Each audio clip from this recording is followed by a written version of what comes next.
So I would just like to report that the sun is out with the corporate operating plan and things are looking good, at least for the next year. So I'm Edward Easterl. I'm Vice President, Chief Financial Officer for OPPD, and I'd like to take a few minutes to go through the corporate operating plan and provide a view of the budget and the plans for operating the business in 2017. As you'll recall from past discussions, we have known information when we put our plans together, and then we have estimates. And those estimates reflect the best information we have available, and we call those assumptions. And we take the known estimates and the assumptions, and we align those in an effort to try to achieve the directives that were given by the board, so the strategic directives. And so we align everything up to come up with the best plan we can to overall balance with what the board has asked us to accomplish. And in doing that, we've been able to produce a plan that provides no revenue adjustments in 2017. So there's no general rate increase. The fuel and purchase power adjustment will stay the same, so there's no effect on the purchase power adjustment, given the conversation we had this morning and the request we made with that presentation. When we look at the energy sales, the sales we make to our retail customers, and we compare the 2017 budget to the 2016 budget, we see an increase of 0.8% from year to year. When we look at our projection for 2016, that would include actuals through September and then 3 months of projections for the last quarter. We compare those two numbers, it's a 0.7% increase. On the wholesale side, we see a reduction in energy sales in 2017 as a result of the change in the generating portfolio. That change as a result of the decision was made by the Board of Directors in June. Specifically, looking at the 16 versus 17 budget, we see a reduction of 53.1% in energy sales and a reduction of 43.1% when we compare 16 projected to 16 budget. On the expenditure side, capital and operating and maintenance expenditures, we plan those to maintain system reliability and also to meet future load growth. We have included in the plan increased funding for Fort Calhoun Station decommissioning. You'll see that a little bit later as I walk through some of the slides. And also included, we have cost and process improvement reductions of $8.4 million. This is the initiative where we're examining all parts of the business to examine the processes we use, how we conduct our business in a way to become more lean and more efficient in the way we manage the organization. When we look at our capital expenditures, we have included no new revenue bond issues for capital, and we'll touch on that a little bit later. And then the rate stabilization reserve, we are projecting to increase that fund balance from $16 million today to $50 million by the end of next year. And that fund, as you know, is basically an area we go in the event that we need to basically offset revenue shortfalls or unexpected cost increases. That is something that will help us meet the 5-year commitment for having no general rate increases. Additional assumptions, as I mentioned, we've included decommissioning expenses, specifically for safe store decommissioning. And our planned outages for 17 include a 45-day outage for Nebraska City Unit Number 2, and then a 30-day outage for Sarpy County Unit Number 1. In addition, there are several shorter outages for North Omaha Station and other peaking units. Now, looking at some of the numbers that are contained in the plan, looking at specifically at revenues and the retail revenues, when we compare the 2017 budget to the 2016 projected, we can see that there's an increase of $7 million between the 2 years. If you think about what I said earlier about the change in energy sales being 0.7%, the difference between the $935 million and the $942 million is 7%. Those two numbers tie out, and it's a result of increasing sales.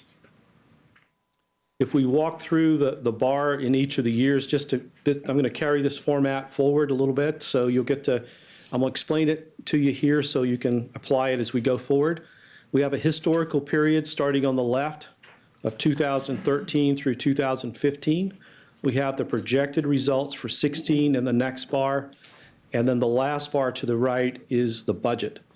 Those bars in between 16 and 17 break down the individual components contained in the 17 budget, so you can see them on a standalone basis. The red portion of the bar is residential revenue. The blue portion is commercial, industrial is gray, and then the top portion, which is hard for me to tell the color from here, is the smaller bar, is government and municipal. It looks green on my material. On the wholesale side, as I mentioned earlier, with the reduction of energy available for sale, wholesale revenues declined from $162 million in 2016 to $121 million in 2017. That's a $41 million reduction in wholesale revenues. Looking at the components that we include there, we see that the Nebraska City 2 participants, that is actually reduced $2 million. That's just a result of the expenditures we collect from those participants based on the services and the generation they receive from that unit. The red portion is where the material or the major part of the reduction occurs. So it's going from $92 million in 2016 to $53 million in 2017. That's a $39 million reduction, and that is a result of reduced energy available for sale. The next revenue category is other operating revenue and non-operating income. Similar format here, other than we didn't break the bar down for 17. We have three or four items there. The bottom portion of the bar is transmission wheeling revenue. We follow that with investment income in blue, products and services in gray, and then other electric revenues on the top in green. The change between 2016 and 17 is $4 million, and that is being driven by increased investment income. Income is going up as a result of what's happening in the financial markets with interest rates. Interest rates have increased considerably from where they were in 16. Forecasts are that they will continue, and so we've included that in our projections.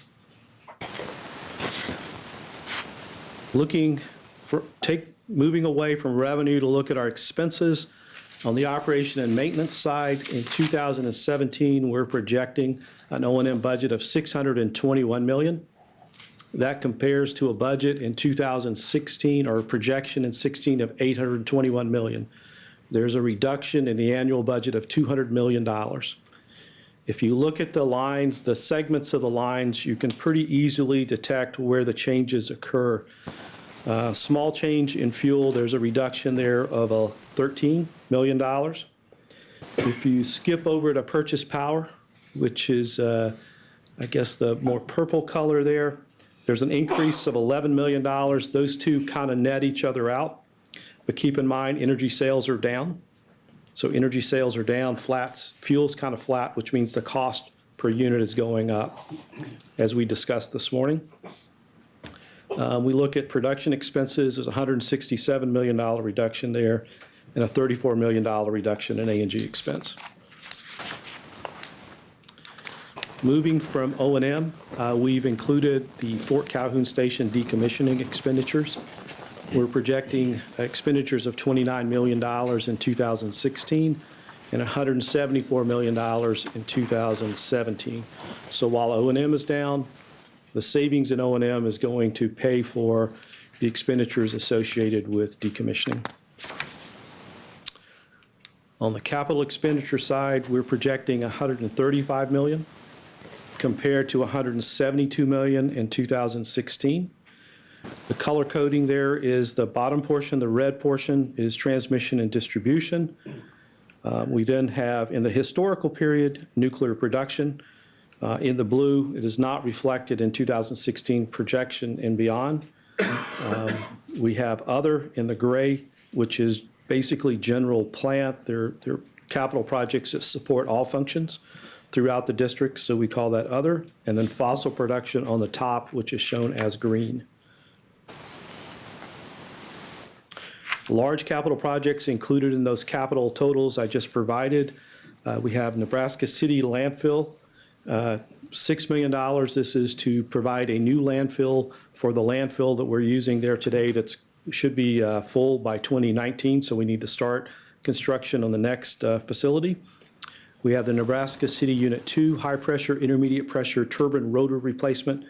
This is to replace the rotor that was damaged and repaired but not fully restored during the prior outage. We have the Elkhorn River Valley transmission line at $12 million. We have our TDIP program, Transmission Distribution Improvement Program, at $10 million, and then Enterprise Communications of $2 million. That would be in the general category that I mentioned earlier. For our capital program, we're projected to be able to fund the capital from internally available funds without any new bond issues. So no projected issues in 16 or 17. If we pull our revenues and expenses together to look at net income, for 2017, we're projected at $66 million, and that includes a transfer to the rate stabilization reserve of $15 million. When we look at 2016, it shows $37 million, including a $19 million transfer to the rate stabilization reserve. Now, just as a reminder, we do have a large expenditure that we recorded in June that's not reflected in these numbers. It's down in the footnote. So in actuality, we have a loss in 2016, but this is telling you what it would be absent that loss. As mentioned earlier, we're currently at $16 million in a rate stabilization reserve. By the end of the year, we plan to transfer additional funds to get to $35 million by the end of 16, and then $50 million by the end of 2017. And these funds would be available to, as I said, offset any unexpected cost expenses or increases or revenue reductions that were unanticipated within the plan to avoid a rate increase. Okay.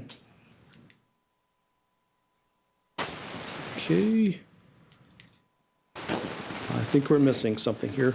I'm going to go ahead and cover this. We have a decommissioning fund balance. And the decommissioning funding at the end of 2016 is $362 million, and in 17 is $335 million. So as we spend those funds that I mentioned earlier, and we're putting funds back in, we're maintaining that balance above $300 million as we work through that project. The next is the debt ratio. In 2017, we're projected to be at 64%. An improvement from where we are today in 2016 at 66%, and both of those values are above where we have been historically, which is around 50 to 52%. This increase, as you know, was related to asset write-offs with the June decision. The next financial metric we'll look at is related to coverage. We have total debt service coverage target of greater than or equal to 2 times. And that is shown in the light green line in the middle. And you can see that in 2016, we're projected to be about 1.9. And in 2017, we're projected at 2 times. The line above it is the senior lien bond coverage ratio. The reason that goes from 2.11 to 3.5 in 2017 is based on the language and the formula that's in the bond resolution for those particular bonds. When you reduce the O&M expense, as projected in here, it improves that ratio, and you do not put in the decommissioning expense. So we've reduced O&M without the inclusion of decommissioning based on the way that language works. And so you see the increase in the ratio. When you look at total debt service and you look at the fixed charge, that includes the decommissioning expense. So, okay, so you should look at really the total debt service. Exactly. That's why we use that as the target. So moving from our ratios to our cash available on hand, we have a minimum of 100 days cash. We determine this based on the risk profiles and the probability of risk occurrence to say, given this risk profile, how much money do we need to maintain in the event that these risks actually do materialize? And based on that, we come up with 100 days of cash. Projected 2016, we're at 170 days, and 2017, 198 days. And as in the past, we have retained new gen strategies and solutions to evaluate OPPD's budget. the process and the results of the process with regard to our strategic directives. They have been in the company, they have talked to staff, they've challenged, they've reviewed everything, they're in the process of pulling everything together, and they will have a letter or findings to you before the December board meeting with regard to their opinions on the process and the results. So in summary, our mission is to provide affordable, reliable, environmentally sensitive energy service to our customers, also known as Strategic Directive 1A. The COP, the Corporate Operating Plan, is aligned with our mission, and that entails keeping rates below the regional national average, SD2, providing system reliability, SD4, and also renewable resources, which are projected to provide 25% of retail energy in 2017, SD7. We will continue to manage our O&M expenditures and look for continuous improvement opportunities, as well as O&M within decommissioning and in capital, and look to identify and manage risk. So as risk is identified and managed, we don't have unexpected outcomes with regard to the results of our plan. So from a public notice standpoint, we're presenting this information to you today. The plan would be to come back to you in December and ask for your approval of the corporate operating plan. Any questions? I have a, Edward, the O&M savings, what percentage of that is actually being used in the decommissioning, or do you have that number? I didn't see anything that broke down our O&M savings and where each item was going. I realized some of it's going back into the rate stabilization fund, and I didn't know whether some of it was going back into the retirement fund. I know that we took some out of that last year, or didn't put it in. We reduced the funding level, right? It. And I was just wondering if there's any breakdown on where all of the O&M savings is going. If there was, I didn't see it up there. No, I kind of mentioned it as I went, but I didn't put a complete picture together. So I don't have that in front of me, but I can give you a general answer. Yes. So our O&M reduction is about $200 million.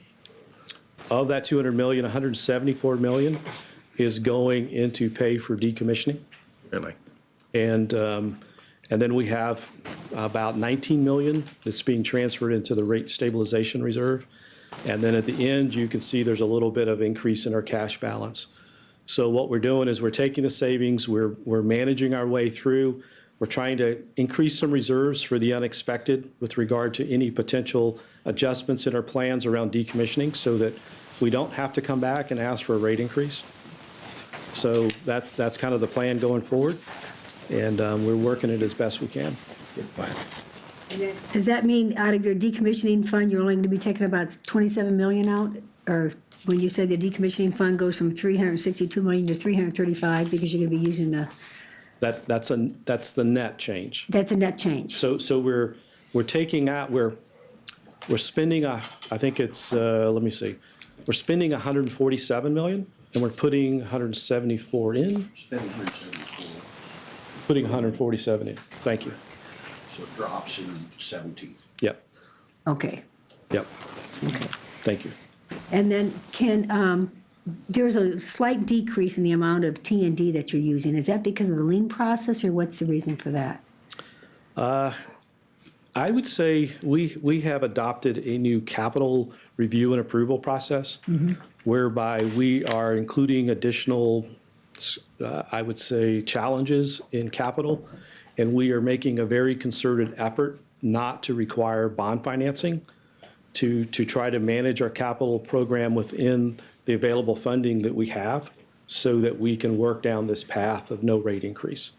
So with that, we have taken project by project reviews, and we have specifically set criteria to try to reduce capital where we can, but spend it where we need to. And so it's really around providing reliability and meeting load growth, but trying to use some of the, I would say, some of the capacity we built into the system without adding maybe more than we need to at the moment. Okay, thank you, that was one question. And then can you describe what enterprise communications is? Specifically, that's around a new telephone system, communication system for the organization. Our system today is somewhat out of date, and it plays a large role in the customer interface. And so Kate's probably a better person to answer that than I am. But it really relates to communications, not only for employees, but interface and effectiveness with the customers. Okay, could you explain that a little bit for everybody? I can. Because this is something different on the docket than we've had before, since Kate's here. Thank you for the question. What it is we do have an aged telephone system in our environment that is in all our facilities, and we're replacing it with a more current, modern, using voice over IP, which is how current telephone systems work, which also allows you to connect up devices to it, whereas today you cannot do that. So this is a total replacement, that's what those dollars are, to get our communication system across the district up to speed. Okay, thank you. And I would just say, part of the capital process that Edward spoke to certainly is driven not only by some of the lean initiatives that we looked at about the process to go through to scrutinize projects, and just give you a quick example on a handful of projects that we reviewed in 16, we were able to reduce $5 to $8 million of potential capital budgeting dollars by looking at those in a little different way than we've historically looked at them. And then on the budgeting process for the business technology side, we actually go through kind of a corporate prioritization and rating. And it's really looking at the value proposition that those capital expenditures provide to the organization. So this is one, obviously, that it's in our budget, has raised to the point to create value and opportunity within the organization and reduce other costs that we have currently in play. That's good. I have one more question. Don't sit down. Is it safe to assume that in the next few years, the O&M will be approximately the same, and the amount of money going into the decommissioning fund would be less? Is that a good assumption, or it will remain pretty much as it is? Or increase slightly. Really? Okay. And I would say on the O&M, since you raised that question, Director Hurley, is that our intent is, as we begin to implement the projects identified through lean fossil, lean distribution, and other lean activity through the organization, that we're going to see those savings and certainly try to mitigate any increases in O&M, but potentially look at reductions of additional O&M in the future as well. And I think we have a glide path to be able to do that over the next 3 to 5 years. So that's the senior team's commitment to execute those strategies. So. And I had one other question. As Rich mentioned that he and I and a lot of the other VPs went up to the Grand Prairie Farm. That, we're not going to take full access of that until June, is that correct? Is that why it's only 25%? And after Grand Prairies, and as far as renewable sources, what would that be? The contract, I believe, I think the contract date for accepting the output is, I believe, May or June. And so we have modeled our projections that way. It was modeled that way because we were unsure at the time as to what the transmission requirements would be. We're getting a better picture of that. I know right now during a testing period, I think we're taking the output of that. But I think we have some flexibility going forward, depending on how the transmission studies come out, as to whether we would take it or it would be a market sale. But nonetheless, next year it becomes our purchase for our use. In June, and yes, and that's reflected. So it doesn't have the full year included in there. So if we take more output, the renewable percentage would go up. So which this I is the think conservative estimate of Yes. the amount of renewables? Yes, Since we really only have about 6 months of the full Grand Prairie in that? correct. Okay. Edward, please recap. No rate increase in 17. And approximately how much savings in O&M that are going to be used to keep rates low?